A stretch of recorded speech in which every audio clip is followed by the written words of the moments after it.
ہمارے اکابر نے لکھا ہے کہ انسان اپنے دل کو دیکھے تو خود ججمنٹ کر سکتا ہے کہ دل منور ہے یا دل سیاہ ہے. یہ بہت آسان کام ہے. ضروری نہیں کہ ڈاکٹر کے پاس جائیں گے تو ڈاکٹر بتائے گا. اس کا لٹمس ٹیسٹ ہم خود بھی کر سکتے ہیں. مثلا دل سیاہ ہونے کی علامتیں: پہلی بات، گناہ کی جھجک ختم ہو جاتی ہے. بیوی پوچھتی ہے دیر سے کیوں آتے ہیں؟ بس میں آتا ہوں، میرا کام ہے. تم کیوں پوچھتی ہو؟ تمہارا کیا واسطہ ہے؟ وہ جو ایک جھجک ہوتی ہے نا دل میں، وہ ختم. اچھا کوئی کیا کر لے گا؟ بیٹا کہتے ہے ابو کو پتہ بھی چل گیا کیا ہو جائے گا. یہ جو جھجک کا ختم ہو جانا ہے، یہ پہلی نشانی ہوتی ہے دل کے سیاہ ہونے کی. اچھا کوئی میرا کیا بگاڑ لے گا؟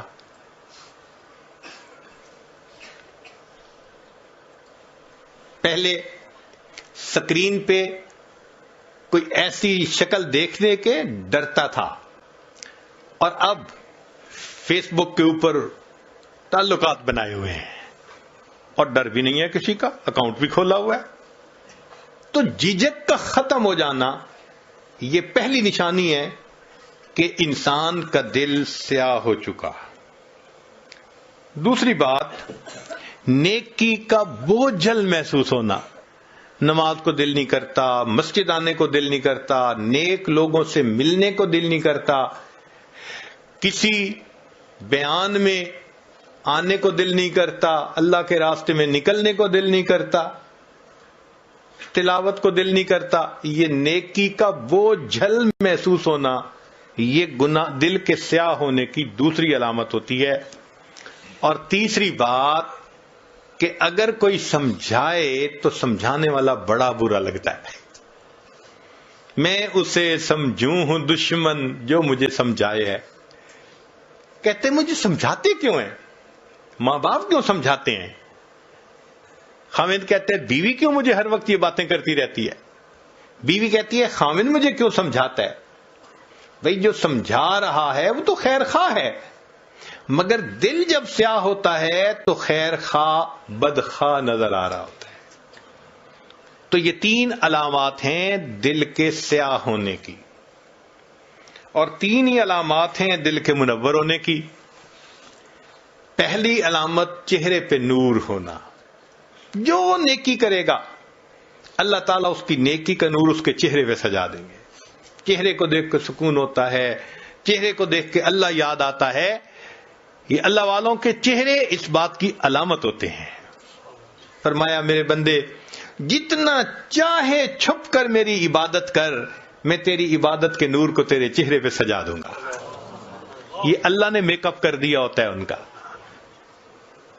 آپ کبھی کمپیئر کریں نا اللہ والوں کے چہروں کو اور دوسری طرف جو سٹار کہلاتے ہیں، ادھر ادھر سکرینوں پہ تماشے کرتے ہیں، ناچتے پھرتے ہیں، ان کے چہرے پہ دیکھیں کہ کتنی ظلمت ہوتی ہے، اور ان اللہ والوں کے چہروں کے سکون کو بھی ذرا دیکھا کریں.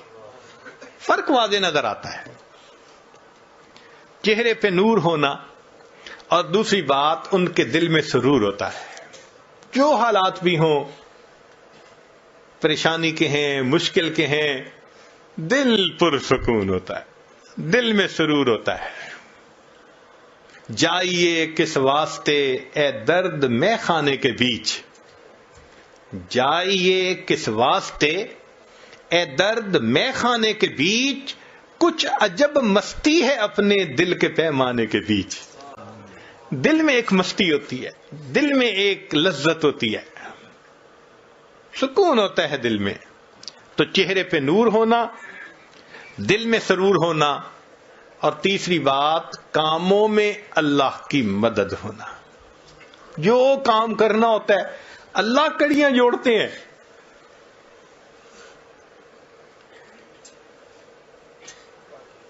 خود بخود قدرت کی طرف سے سبب بنتے چلے جاتے ہیں. اللہ تعالیٰ ان کو دنیا کے معاملات میں الجھنے نہیں دیتے، ان کے کام سنوار دیتے ہیں، نکال دیتے ہیں. اب اس کی مثال یوں سن لیجئے کہ ایک ہوتا ہے عام گھوڑا، تانگے میں، ریڑی میں جس کو استعمال کرتے ہیں، وہ ہمارے ہاں 20-25 ہزار کا مل جاتا ہے. ایک ہوتا ہے تیزی دوڑنے کا مقابلہ کرنے والے گھوڑے، کروڑوں میں، 2 کروڑ اور 4 کروڑ اور 12 کروڑ ان کی قیمتیں ہوتی ہیں. ان کی نسل، ان کی ہر چیز، ان کے لیے کتنی خدمت کرنے والے لوگ رکھے جاتے ہیں، ان کی خوراک کا خیال رکھا جاتا ہے. اب اگر کوئی ریکارڈ بنانے والا گھوڑا ہو تیز رفتاری کا، اور اس کے مالک سے کوئی آ کے کہے ذرا اپنا گھوڑا دے دو، میں نے یہ اپنے تانگے کے اندر اس کو استعمال کرنا ہے، وہ کہے گا میرا تیزی کا مقابلہ جیتنے والا گھوڑا، ریکارڈ قائم کرنے والا گھوڑا تانگے میں کبھی نہیں میں دے سکتا. جس طرح اللہ تعالیٰ تیزی کا مقابلہ جیتنے والے گھوڑے کو دنیا کا مالک گدھے گاڑی میں باندھنا پسند نہیں کرتا، اللہ تعالیٰ بھی دین کا کام کرنے والے اپنے بندوں کو دنیا کی گدھے گاڑی میں باندھنا پسند ہی نہیں فرماتا. پھر کوئی دنیا کے معاملات ہوتے ہیں، اللہ سمیٹ دیتے ہیں، اللہ سمیٹ دیتے ہیں. یہ تو میرا بھاگنے والا گھوڑا ہے، یہ تو میرا دین کا کام کرنے والا، یہ تو نیکی عبادت کرنے والا میرا بندہ ہے، کیوں اس کو میں دنیا کے معاملات میں الجھاؤں. تو اللہ تعالیٰ اس کو محفوظ فرما لیتے ہیں. تو اس لیے ہمیں چاہیے کہ ہم گناہوں کو چھوڑ کر نیکوکاری کی زندگی کو اپنائیں. درس قرآن.com www.درسقرآن.com